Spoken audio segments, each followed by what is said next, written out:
Everyone, welcome to beat the street. तो आज हम बात करने वाले स्टॉक मार्केट और शेयर मार्केट से रिलेटेड सभी बड़ी खबरों के बारे में। साथ ही में हम ये बात करेंगे कि अगले मार्केट जो वीक में रहेगा उसमें क्या क्या न्यूज़ है जो फैक्टर करेंगी। साथ ही में हम ये भी बात करेंगे हमारे टारगेट क्या रहेंगे बाजार को लेके, यानी बैंक निफ्टी और जो निफ्टी बैंक वगैरह और निफ्टी सेंसेक्स के टारगेट रहते हैं, बाजार कितना ऊपर नीचे जा सकता है और क्या क्या बड़ी खबरें आई है इस वीकेंड पे, ये सारी चीज़ें जानेंगे। साथ ही में मैं आपको कुछ इंपॉर्टेंट एजुकेशनल टिप्स बताना चाहूँगा जो कि बहुत से लोगों ने हमसे रिक्वेस्ट भी किया था और हमसे पूछा भी था कि स्टॉक मार्केट में और यूएस बॉन्ड यील्ड में क्या फ़र्क होता है, फ़र्क यानी क्या रिलेशन होता है। साथ ही में यूएस इंडेक्स यानी जो डॉलर इंडेक्स होता है उससे यहाँ पे क्या क्या फ़र्क पड़ता है, ये स्टॉक मार्केट में और इन दो चीज़ों में क्या क्या फ़र्क होता है, ये सारी चीज़ें मैं वीडियो के अंत में आपको बताऊँगा। अगर आप हमारे चैनल पे पहली बार आ रहे हैं तो हमारे चैनल को ज़रूर सब्सक्राइब करें और इसी तरह के अपडेट्स के लिए स्टॉक मार्केट से रिलेटेड यहाँ पे हमारे वीडियो को और लाइक भी करें और उसका बेल आइकन भी दबाएं। ठीक है, तो हम लोग अब चालू करते हैं हमारा वीडियो। देखिए, सबसे पहले अगर आप मुझसे पूछना चाहेंगे बाजार का यहाँ पे आउटलुक क्या है, तो पॉजिटिव आउटलुक है नेक्स्ट वीक के लिए। इसके पीछे कुछ रीजंस हैं जो मैं आपको बताना चाहूँगा, लेकिन मैं आपको नेगेटिव आउटलुक्स भी बताऊँगा कि नेगेटिव फैक्टर क्या क्या हो सकते हैं। ठीक है, अभी अगर आप देखेंगे हमारा 26 मार्च को जब बाजार बंद हुआ था 14,507 पे हुआ था। ठीक है, बट उसके बाद जो अपनी यहाँ पे SGX निफ्टी में ट्रेडिंग हुई है वो काफ़ी देखने लायक है। अगर आप देखेंगे तो SGX निफ्टी में जो अभी LTP चल रहा है, लास्ट ट्रेडेड प्राइस चल रही है 14,700, मतलब 750 चल रही है। और ये कब की डेट है, ये आज की डेट है 29 मार्च को यहाँ पे ये अभी ट्रेड हुआ है। ठीक है, तो यहाँ पे 14,746, मतलब अगर अपने बाजार के भाव देखें तो करीबन 250 रुपये की यहाँ पे 250 पॉइंट की रैली लगभग दिख रही है। तो आप मान के चलिए 250 पॉइंट्स प्लस यहाँ पे SGX निफ्टी चल रहा है, तो करीबन आप 100-150 पॉइंट यहाँ पे बाजार अप मान सकते हैं। ये आप कल का मंडे जो हमारा ट्यूसडे के लिए है तो 100-150 पॉइंट यहाँ पे ऊपर बाजार चलेगा। ठीक है, ये हमारी बात हो गई निफ्टी के लेवल्स की और SGX निफ्टी की। ठीक है, यहाँ पे एक इंपॉर्टेंट खबर आ रही है, वो आ रही है मोरेटोरियम और यहाँ पे बैंक्स वगैरह से रिलेटेड। अभी ET प्राइम की एक रिपोर्ट के अनुसार यहाँ पे कहा गया है कि जो अभी हाल ही में सुप्रीम कोर्ट की रूलिंग आई थी, सुप्रीम कोर्ट की रूलिंग क्या आई थी भैया, सुप्रीम कोर्ट ने अभी एक जो रूलिंग में कहा है कि जो पहले जो मोरेटोरियम का जो वेवर था इंटरेस्ट ऑन इंटरेस्ट का, वो केवल 2 करोड़ तक के लोन के लिए था। ठीक है, लेकिन अभी सुप्रीम कोर्ट ने कहा ये सभी लोन पे एप्लीकेबल होगा, ऑल लोन्स पे इसको एप्लीकेबल कर दिया गया है। अभी इसका इम्पैक्ट कितना होता है, मतलब अगर ऑल लोन्स पे इंटरेस्ट ऑन इंटरेस्ट को अगर हम लोग वेव ऑफ कर दें तो यहाँ पे कितना होता है, तो मैं आपको बताऊँ, करीबन क्रिसिल के हिसाब से 7,000 से 10,000 करोड़ का ये इम्पैक्ट होगा, ये एडिशनल इंटरेस्ट कॉस्ट होगा। ठीक है, अब ये एडिशनल इंटरेस्ट कैसे लग रहा है भैया, 2 करोड़ से ज़्यादा के जितने भी लोन है और जिन जिन लोगों ने मोरेटोरियम ऑप्ट किया था उन लोग को वापस इंटरेस्ट ऑन इंटरेस्ट का बैंक को रिलीफ देना पड़ेगा, ये पैसा वापस देना पड़ेगा। लेकिन अभी तक जितना भी इंटरेस्ट ऑन इंटरेस्ट वेवर हुआ है वो गवर्नमेंट ने बियर किया है।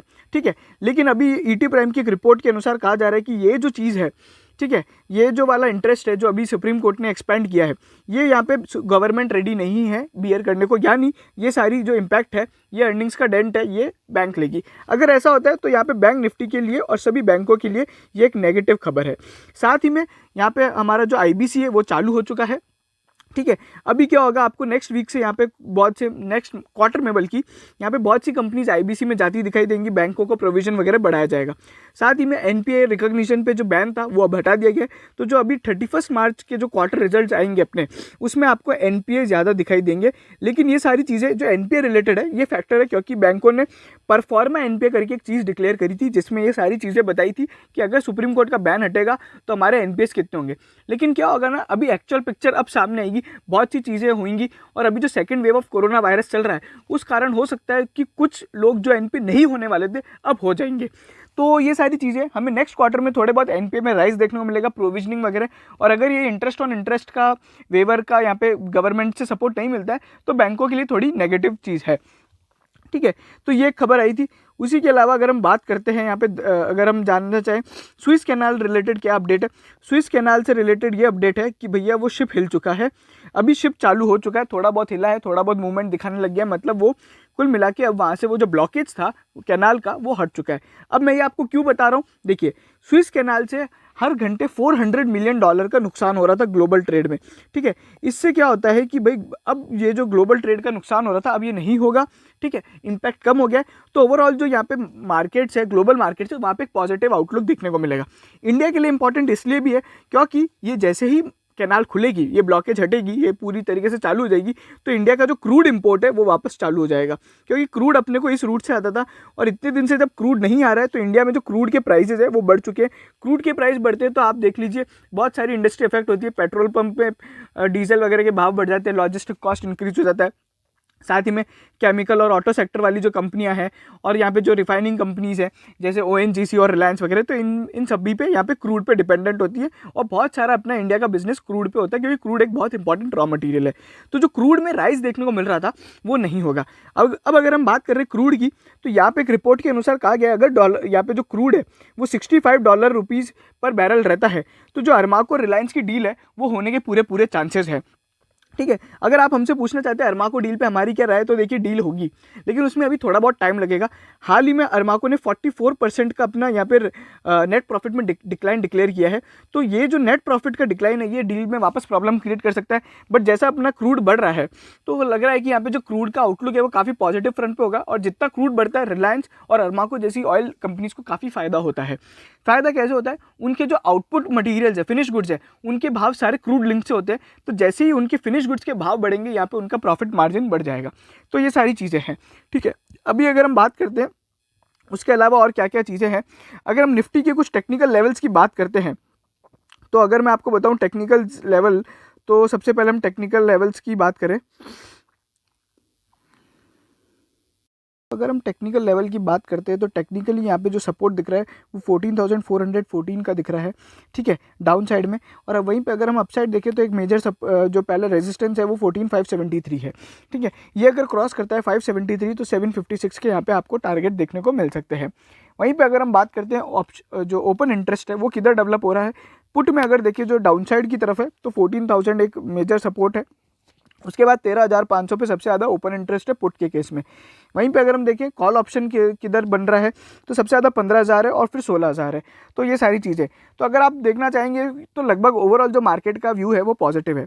ठीक है, अगर हम बात करें अगले महीने क्या होने वाला है, रुपी डॉलर में अभी यहाँ पे क्या हुआ है, देखो डॉलर इंडेक्स बढ़ गया है। डॉलर इंडेक्स बढ़ने से यहाँ पे FII सेलिंग देखने को मिल सकती है, क्योंकि डॉलर इंडेक्स से वो बाजार कैसे इंपैक्ट होता है ये मैं आपको वीडियो के एंड में बताऊंगा, लेकिन अभी आप समझ लीजिए डॉलर इंडेक्स बढ़ा है तो FII सेलिंग देखने को मिल सकती है। उसके बाद यहाँ पे क्या होने वाला है, अगर हम देखें गोल्ड और ऑयल प्राइसेस तो वो सारी अभी यहाँ पे थोड़ी बहुत स्टेबल हो गई है। क्यों? क्योंकि डॉलर बढ़ा तो गोल्ड और ऑयल की जो प्राइस है वो कम हो गई है। वहीं पे अगर हम बात करें ऑटो सेल्स आएंगी यहाँ पे मार्च की, 1 मार्च को यहाँ पे ऑटो सेल्स यहाँ पे डिक्लेयर की जाएंगी, और यहाँ पे जो मार्च की 1 अप्रैल को यहाँ पे जो डिक्लेयर किया जाएगा वो मार्च की ऑटो सेल्स डिक्लेयर की जाएगी। काफ़ी म्यूटेड ग्रोथ देखने को मिलेगी, कुछ ज़्यादा यहाँ पे ऑटो सेल्स से अपन को एक्सपेक्टेशंस नहीं है। वहीं पे नज़ारा की नज़ारा टेक्नोलॉजीज़ की कल लिस्टिंग देखने को मिलेगी। अभी अगर हम बात करते हैं नज़ारा की जो GMP वगैरह की, तो वो हम लोग एक सेपरेट वीडियो बनाएंगे लिस्टिंग गेन का, उसमें हम लोग सारी चीज़ें बताएंगे आपको कि नज़ारा में क्या हो सकता है। कल उसकी लिस्टिंग है। ओवरऑल अगर आप पूछना चाहते हैं लिस्टिंग गेन यहाँ पे देखने को मिलेंगे, बिल्कुल मिलेंगे, कितना मिलेगा वो सब मैं बताऊंगा, बट मैं एक चीज़ बोल सकता हूँ शॉर्ट टर्म के लिए ही रखें, ये लॉन्ग टर्म का शेयर नहीं है। वहीं पर अगर हम बात करें कोरोना वायरस, ये एक बहुत बड़ा नेगेटिव फैक्टर चल रहा है बाजार के लिए। क्यों? क्योंकि महाराष्ट्र में अभी यहाँ पे ये बात चल रही है कि लॉकडाउन हो जाएगा। महाराष्ट्र में यहाँ पे बहुत बड़ी प्रॉब्लम है। उसके अलावा पंजाब, छत्तीसगढ़, कर्नाटका, मध्य प्रदेश में यहाँ पे बहुत सारे केसेस बढ़ रहे हैं। अगर आप देखें तो इंडिया ने अभी लास्ट डे 62,000 केस यहाँ पे रजिस्टर किए, जिसमें से महाराष्ट्र से ही करीबन 36,000 केस आ गए हैं। तो ओवरऑल अगर महाराष्ट्र में लॉकडाउन होता है तो ये एक बाजार के लिए बहुत बड़ा नेगेटिव होगा, और हो सकता है आपको जो 14,200 के लेवल्स है वो भी देखने को मिल सकते हैं, और इवन 14,000 को ब्रेक कर सकता है अगर यहाँ पे कंप्लीट लॉकडाउन होता है महाराष्ट्र में। लेकिन अभी यहाँ पे इस पर कोई भी क्लैरिटी नहीं है, न्यूज़ वगैरह जरूर है, बट अभी तक इस पर कोई यहाँ पे एकदम कॉन्क्रीट न्यूज़ नहीं है कि लॉकडाउन होगा। ठीक है, और अगर हम बात करते हैं यहाँ पे कुछ बड़े कॉर्पोरेट एक्शंस की, तो आरती ड्रग्स का बायबैक है, वहीं पे क्रिसिल के अंदर AGM है, KDDL के अंदर यहाँ पे राइट इशू है, वहीं पे कोलगेट और इन सब में इंटरम डिविडेंड पेमेंट है, फिर वापस यहाँ पे एक जो ACC की यहाँ पे AGM है, साथ ही में TVS, रेलटेल वगैरह यहाँ पे गवर्नमेंट ऑफ इंडिया का इंटरेस्ट पेमेंट है। Interest payment government of India का कौन सा होता है? जो बाहर अपना लोन ले रखा है उसका इंटरेस्ट पेमेंट करना पड़ता है। ठीक है, अभी अगर हम बात करते हैं यहाँ पे क्या, और एक और चीज़ है जो सबसे ज़्यादा लोग बाग जानना चाहते हैं, US का जो बॉन्ड है, बॉन्ड यील्ड है, उससे बाजार पे कैसे इम्पैक्ट पड़ता है।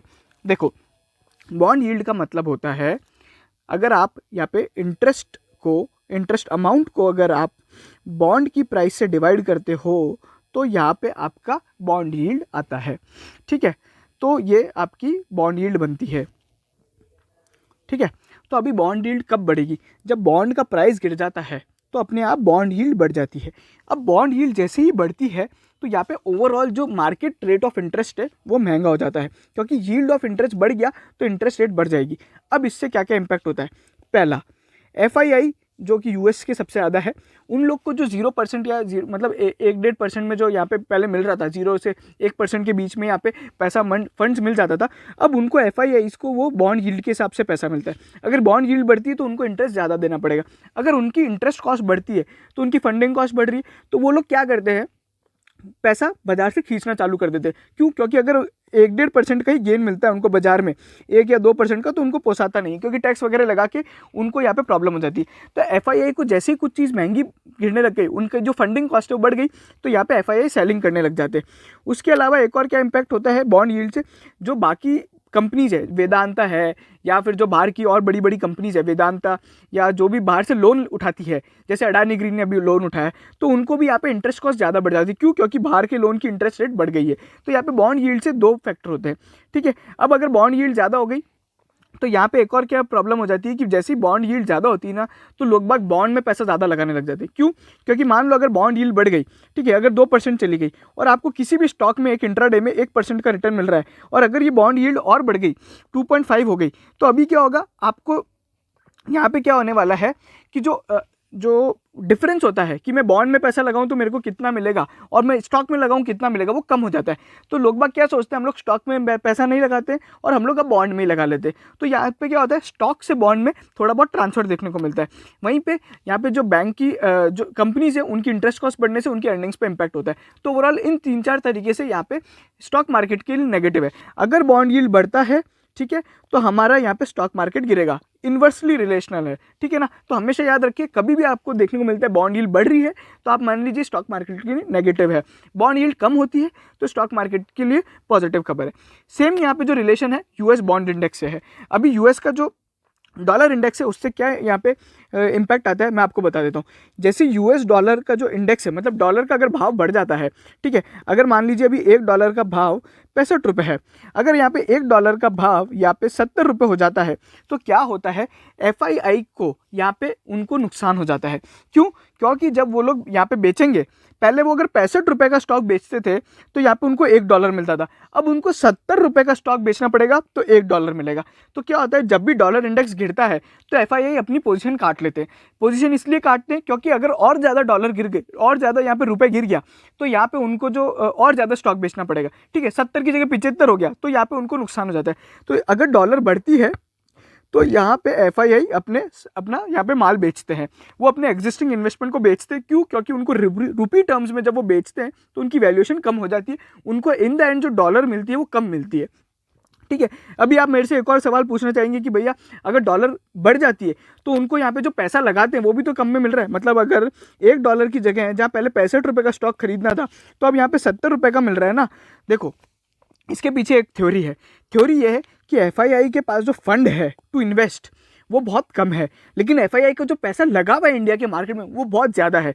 ठीक है ना, तो जो इन्वेस्टेड अमाउंट है वो इतना ज़्यादा है कि यहाँ पे वो लोग पहले इन्वेस्टेड अमाउंट को ड्रॉ करते हैं, और जो उनके पास फंड है उसके सामने जो इन्वेस्टमेंट करते हो काफ़ी नेग्लिजिबल है। मतलब इन्वेस्टेड अमाउंट इतना ज़्यादा है कि उसमें इतनी सेलिंग देखने को मिलती है कि जो डॉलर बढ़ने से जो थोड़ा बहुत इनफ्लो बढ़ जाता है वो नलीफाई हो जाता है। तो ओवरऑल आप हमेशा देखेंगे कि डॉलर इंडेक्स बढ़ने से FII बेचते हैं, और अगर FII बेचते हैं जो कि इस बाजार के सबसे बड़े खिलाड़ी हैं, तो वो जिस तरफ काम करेंगे उस तरफ बाजार चलेगा। अगर वो बेचते हैं तो यहाँ पे बाजार में नेगेटिव रहेगा, और अगर खरीदते हैं तो बाजार पॉजिटिव रहेगा। ठीक है, तो ये सारी चीज़ें आज हमने वीडियो में काफ़ी चीज़ें समझ ली है। तो ये सारी चीज़ें अगर आप और जानना चाहते हैं, इसी तरह के एजुकेशनल वीडियो, स्टॉक टिप्स वगैरह, सारी न्यूज़ जान ली हम लोग ने, सब कुछ जान लिया, क्रूड, गोल्ड वगैरह वगैरह सारी चीज़ें हम लोग ने जान ली, कोरोना वायरस से रिलेटेड। तो ये हम लोग ने कॉम्प्रिहेंसिव आपको पूरा अपडेट दे दिया जो वीक में हुआ था। आपने आराम से होली वोली मनाई होगी, तो अभी आपको पूरा मार्केट का ज्ञान भी मिल गया, आउटलुक भी मिल गया, SGX निफ्टी भी देख लिया, तो हम लोग अब कल के लिए प्रिपेयर्ड है, हम अपना अपना ट्रेड ले सकते हैं। ठीक है, तो ये वीडियो यहीं खत्म होता है। हमारा जो नेक्स्ट वीडियो रहेगा वो नज़ारा पे रहेगा, उसमें हम लोग बताएंगे आपको कि क्या होने वाला है कल लिस्टिंग गेन में, आपकी लिस्टिंग डे स्ट्रैटेजी क्या होनी चाहिए, short term long term target, सभी चीज़ों के बारे में हम लोग बात करेंगे। अगर आप वो देखना चाहते हैं हमारे चैनल को सब्सक्राइब करके रखिए, बेल आइकन जरूर दबाएं, शेयर कीजिए हमारा वीडियो सभी के साथ ताकि वो जान सके शेयर मार्केट से रिलेटेड सारी खबर। धन्यवाद।